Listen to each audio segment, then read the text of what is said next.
Well, let's bring back in Jeff Hullinger for political analysts and today's historic day in Washington, D.C. Jeff, and right back here in Atlanta. All right, Aisha, thank you very much. And Ron, the Democratic presidential candidates weighed in on the impeachment tonight. 11 Alive political analyst Dr. Andra Gillespie and Republican strategist Brian Robinson join us again to break down the action. And this week, the Senate Majority Leader McConnell suggested that if it heads to the Senate, it wouldn't happen until early next year. How does that impact all of the elections, all of the presidential race? Well, for the candidates who are senators, they're going to have to take time off of the campaign trail to sit and do their duty and be jurors.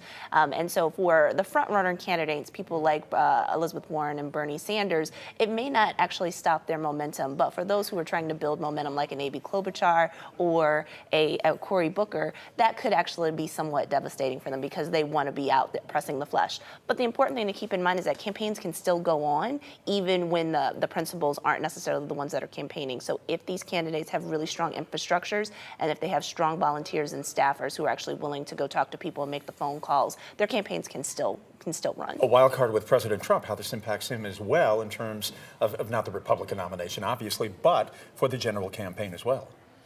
We'll see. We haven't seen anything yet that has dramatically made his numbers drop. In fact, what we're seeing is that the Republican base is staying with him for now. So should the U.S. House vote to impeach President Trump? An exclusive 11 Alive poll is out today, and it asked Georgia voters this. 44% of voters are in favor of impeachment.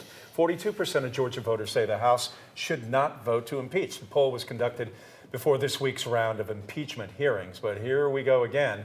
Did today's testimony from the ambassador change any hearts and minds as far as that bedrock support for the president? I think that 42% of people who don't think that he should be impeached still feel that way tonight at 11:19 as they did at 8 a.m. this morning. Agree or disagree with that? So I think we're polarized, and I think that that's actually shown out if we look at the crosstabs in the polls. Democrats and Republicans are divided. You know, there are more independents than Democrats and Republicans who are a little bit unsure about what's going on, but I think people are largely still in their camps. I still think one of the curious aspects of all of this, we know how it plays in places like D.C. and New York, Boston, Chicago, Los Angeles, but what about the rest of the country? That's the big wild card in this, at least now. Agree on that?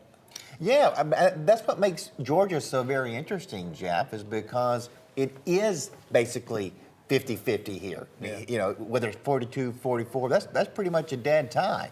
Now, President Trump in Georgia has always been a little bit underwater, just like in the country he's always been a little bit underwater. What that means that his disapproval rating is higher than his approval rating.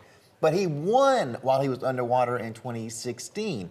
So the fact that he's underwater in Georgia doesn't mean that he can't win Georgia. In fact, I would predict today that he will. Polling is crazy too. Well, no, I mean, so the difference is that there's a difference between favorability and job approval. So he was underwater in terms of favorability in 2016 because he was a candidate and didn't have a record to run on. In 2016, there is a record to run on. So I think that that's actually different, and that's what we tend to factor into our predictive models. Dr. Gillespie, Brian Robinson, thank you. We appreciate it as always, guys.